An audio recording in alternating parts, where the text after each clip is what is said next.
This is a weak, cruel man that takes it out and punches down on people. And when it's a child, you talk to them and you tell them why bullying's wrong. But when it's adult like Donald Trump, you bully the shit out of him back. You push back. And you know what the payoff at the end of this is? We're going to make them pay come the midterms for everything they're doing. Tim Walz is back in his old form, and we'll tell you what he said in South Carolina that is making headlines, so stay tuned for that. But the South Carolina Democratic Party held its convention this weekend. There are a few clips I want to get into, but I want to start with this shot at Susan Collins. And here's the thing that really gets me, the ones who've tricked the press into calling them moderates. You know, they get Susan Collins on TV, and she's always deeply concerned about things. Well, do something then, instead of being deeply concerned.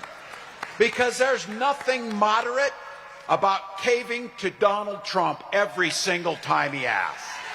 Every single time. Finally somebody says it. Finally somebody stops pretending like she's genuinely concerned. How many times have we heard her say that? And how many times has she supported what Trump wanted? I know Mainers specifically feel catharsis in hearing that, but we all do. And it's nice to see somebody finally call that out. Please, more of this. He also took a moment to talk about what he accomplished in Minnesota, some of the big policy proposals that change people's lives that he enacted as governor. In Minnesota, if you or someone in your family gets sick, or you have a child, or you need to have something done, you get 12 full weeks of paid family and medical leave for the work to be able to do that. And I taught school for a couple decades, and I'll tell you what, the saddest damn thing in the world was to see a kid come in, put their number into the machine, and see they had no money in their lunch account, and see them turn them around. So in Minnesota, we don't ask you to fill out any damn paperwork or say anything. Every kid who walks through the door of the school gets free breakfast and free lunch every single day. Every day.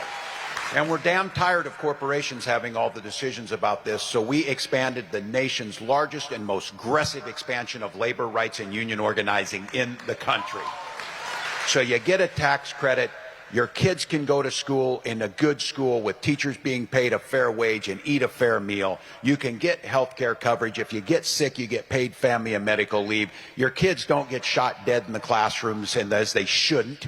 And all of those things happened because we went from being in the minority to being in the majority by one vote, and we had a governor who was willing to sign those things into law, and guess what happened? People saw their lives improve, more money in their pocket, the middle class being in charge, and labor unions expanded. And this part is really important. He pointed out that big policy proposals that were enacted by Democrats led to electoral wins for Democrats. There is a lesson to be learned here. People want to see the Democratic Party fight for something, and they are more inspired and encouraged to show up to vote, but also get others to join them in doing so when they push for these policies. The issues we were told not to touch because they're too big and they're too bold, it was those big, bold things that solidified Democratic control for decades.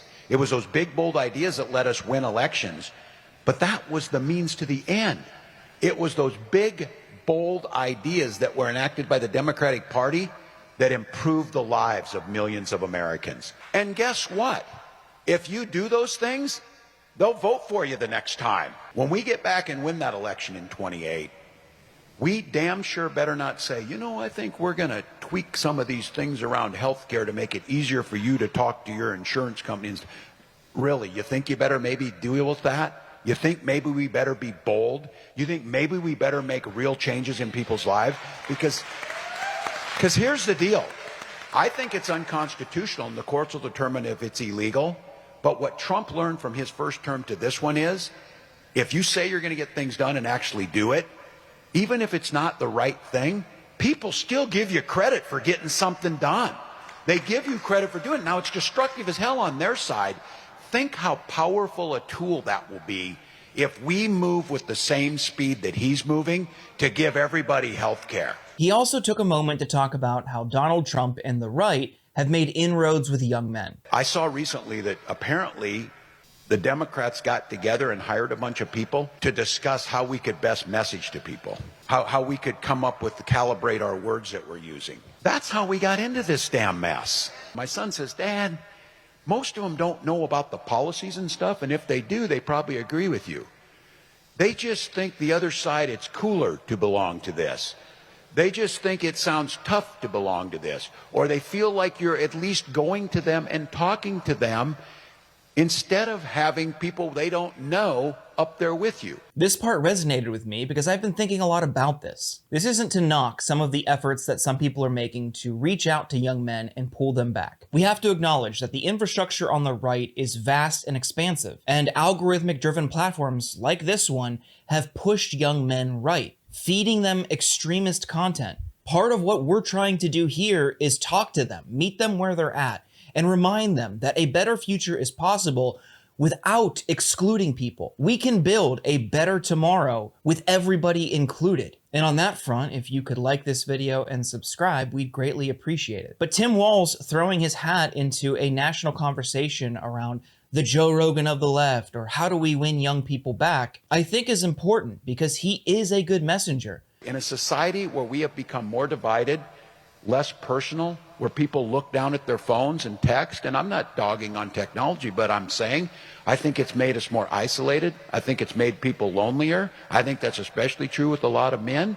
They want to belong to something. Donald Trump knows that. It may not be a football team, but he provides them a uniform, that damn red cap. He provides them a common language that they talk about. He provides them something that they belong. Now, we know in healthy organizations, you don't need to demonize someone else, but since he's only offering anger and animosity and belittling others, he still offers something. But his criticism of the approach that Democrats should study and think through what to say is important and valid. Because it isn't so much what you say, it's what you do. And that goes back to the policy point. A $20 million initiative to tackle the problem of young men going right acknowledges that young men in this country feel disillusioned and they want big, bold policies. The problem is right there in front of you. We need more people like Walz to pick up the torch and run with it. But let's get into what's making news about his appearance. Like I said, this was at the South Carolina Democratic Convention. Part of those festivities is the Jim Clyburn Fish Fry, an annual event that presidential hopefuls always attend. Walz and Maryland Governor Wes More were both in attendance. Overall, it was nice to see Tim Walz back in action.